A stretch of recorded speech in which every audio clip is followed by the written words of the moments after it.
అదరకొట్టే కారం రంగు రుచి ఆచి కారం పొడి.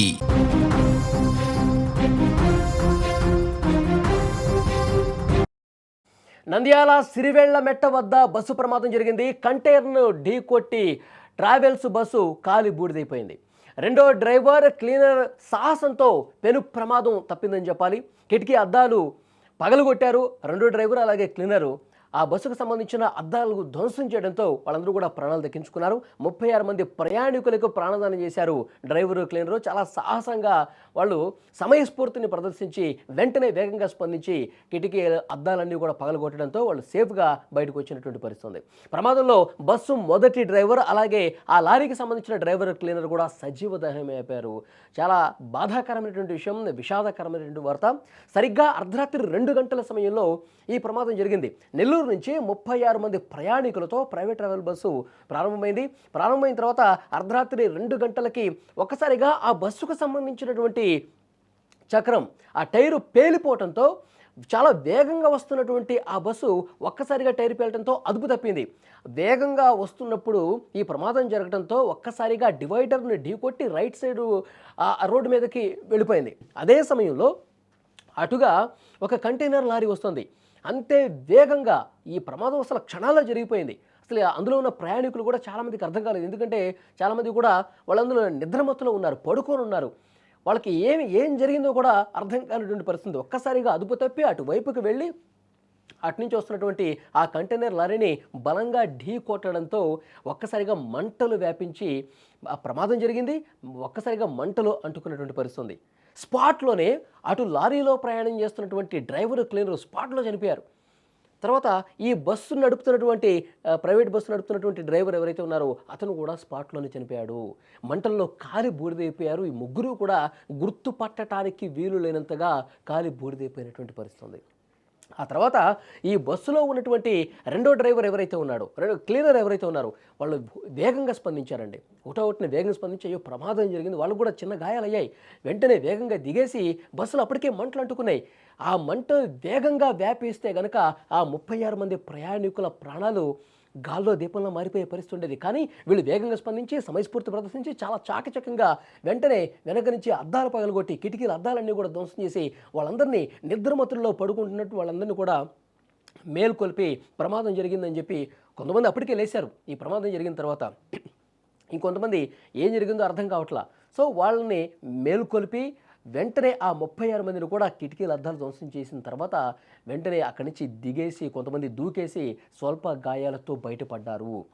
లేదంటే గనక ఆ మంటలు చాలా వేగంగా వ్యాపించి బస్సు మొత్తం కూడా అంటుకొని బస్సు ఆ తలుపులు కూడా మూసుకొని పోయి ఉంటే గనక బయట పడలేనటువంటి పరిస్థితి ఉంటే గనక చాలా పెద్ద ఘోరం జరిగిపోయి ఉండేది. 36 మంది ఈ ప్రమాదంలో చిక్కుకుని చాలా ఇబ్బందికర పరిస్థితులు ఏర్పడి ఉండేవి. ఈ ప్రమాదం చూసిన తర్వాత అప్పుడు కర్నూలులో ఏదైతే ప్రమాదం జరిగిందో ఆ ప్రమాదాన్ని గుర్తుకు తెచ్చే విధంగా కనిపించిందండి. అంత అంత దారుణంగా పరిస్థితి కనిపిస్తుంది. ఒకసారి స్క్రీన్ మీద ఆ దృశ్యాలు కూడా మీరు చూడొచ్చు. ఆ దృశ్యాలు ఎంత దారుణంగా ఉన్నాయో మనం కనిపిస్తోంది స్క్రీన్లో. మొత్తం అసలు ఏ పార్ట్కి ఆ పార్ట్ మొత్తం కూడా కాలి బూడిదైపోయింది. ముగ్గురు కూడా అసలు గుర్తుపట్టలేని స్థితిలో డ్రైవర్ క్లీనర్లు కాలిపోయారంటే ప్రమాద తీవ్రత ఏ స్థాయిలో ఉందో కూడా ఇక్కడ మనం అర్థం చేసుకోవచ్చు. కానీ ప్రాణాలు కాపాడుకున్నటువంటి ఆ 36 మంది ప్రయాణికులందరూ కూడా దేవుడు మమ్మల్ని రక్షించాడు, ఈ భూమి మీద మాకు ఇంకా నూకలు మిగిలే ఉన్నాయి ఇంత పెద్ద ప్రమాదం నుంచి.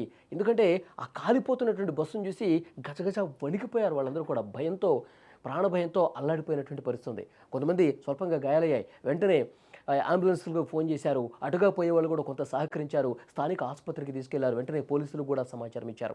నిజంగా అద్దాలు పగలగొట్టినటువంటి రెండో డ్రైవర్ ఎవరైతే ఉన్నారో, క్లీనర్ ఎవరైతే ఉన్నారో వాళ్ళకి థ్యాంక్స్ చెప్పుకుంటా ఉన్నారు. మా ప్రాణాలు మీరు కాపాడారు, మీరు అత్యంత సాహసాన్ని ప్రదర్శించి సమయస్ఫూర్తిని ప్రదర్శించి అద్దాలు పగలగొట్టడం చేత మేము దూకి మా ప్రాణాలు ఈరోజు మేము దక్కించుకోగలిగామని చెప్పి అతను కూడా థ్యాంక్స్ చెప్తున్నటువంటి పరిస్థితి. పోలీసులు కూడా అతన్ని అభినందిస్తున్నారు. నిజంగా ఇలాంటి ప్రమాదాలు ఎప్పుడు ఏం జరుగుతుందో అర్థం కాని పరిస్థితి. అసలు ఎప్పుడు ఎలాంటి ప్రమాదం ముంచుకొస్తుందో తెలియదు. ఈ వరుసగా జరుగుతున్నటువంటి ప్రమాదాలు మన తాండూరు దగ్గర అక్కడ కూడా ఆర్టీసీ బస్సు ప్రమాదానికి గురైంది. చాలామంది పాపం అభం శుభం తెలియని అమాయకులు ఆ ప్రమాదంలో ప్రాణాలు కోల్పోయినటువంటి పరిస్థితి ఉంది. ఇంతకుముందు నేను చెప్పినట్టు కర్నూలులో జరిగిన ప్రమాదం, ఇప్పుడు ఈరోజు జరిగిన ప్రమాదం కేవలం ముగ్గురు మాత్రమే చనిపోవడంతో అతిపెద్ద ప్రమాదం నుంచి ప్రయాణికులు తప్పించుకోవడంతో ఊపిరి పీల్చుకున్నటువంటి పరిస్థితి ఉంది. కానీ ఒక్కసారి ఆ దృశ్యాలు చూస్తుంటే ఎంత భయం గొలిపే విధంగా ఉన్నాయి. అర్ధరాత్రి సమయంలో ప్రమాదం జరిగి మంటల్లో కాలిపోతున్నటువంటి ఆ దృశ్యాలు చూస్తున్నటువంటి ప్రత్యక్షంగా చూసిన వాళ్ళు, అందులో ప్రయాణం చేసిన వాళ్ళు గుండె ఎంత వేగంగా కొట్టుకుని ఉంటుంది. ఎందుకంటే కుటుంబాలతో, తమ భార్యలతో, పిల్లలతో ఉదయాన్నే హైదరాబాద్కు చేరుకుంటాం కదా అని చెప్పి అప్పటి వరకు సాఫీగా సాగినటువంటి ప్రయాణం ఇంత ఘోర ప్రమాదం జరిగి ప్రాణాలు దక్కించుకున్నామంటే వాళ్ళు వాళ్ళ వాళ్ళ వాళ్ళ మానసిక స్థితి ఆ సమయంలో ఏ విధంగా ఉంటుందో అర్థం చేసుకోవచ్చు. కాపాడినటువంటి ఆ వ్యక్తి కూడా మాట్లాడాడు, ఒకసారి వినండి. నెల్లూరు నుంచి హైదరాబాద్ వస్తున్న బస్సు టైర్ బ్లాస్ట్ అయ్యి బండి అప్సైడ్ అయ్యి బస్సు ఫైర్ అయ్యింది.